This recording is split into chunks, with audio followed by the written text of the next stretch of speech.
നിരപരാധികളായ പൗരന്മാരെ ഭയപ്പെടുത്തി ലക്ഷക്കണക്കിന് രൂപ കവരുന്ന ഡിജിറ്റൽ അറസ്റ്റ് ഉൾപ്പെടെയുള്ള ഓൺലൈൻ തട്ടിപ്പുകൾക്കെതിരെ പരമോന്നത നീതിപീഠത്തിന്റെ ശക്തമായ ഇടപെടൽ. വ്യാജ ബാങ്ക് അക്കൗണ്ടുകൾ തടയുന്നതിനും തട്ടിപ്പുകാർക്ക് പിന്തുണ നൽകുന്ന ബാങ്കിംഗ് പിഴവുകൾ അടയ്ക്കുന്നതിനുമായി 4 ആഴ്ചയ്ക്കുള്ളിൽ ഏകീകൃത മാനദണ്ഡം തയ്യാറാക്കാൻ റിസർവ് ബാങ്കിനോട് സുപ്രീം കോടതി നിർദ്ദേശിച്ചു.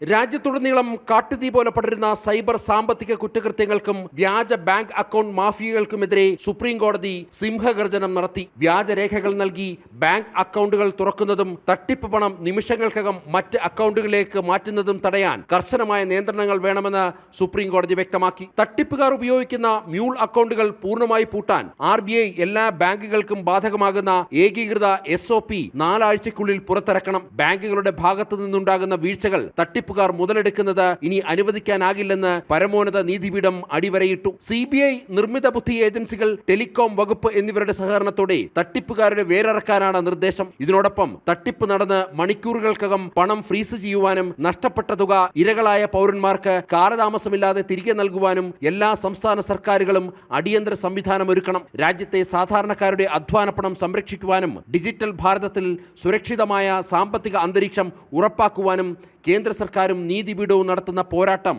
ഏറെ നിർണായകമാണ്. ജനം, ഡൽഹി.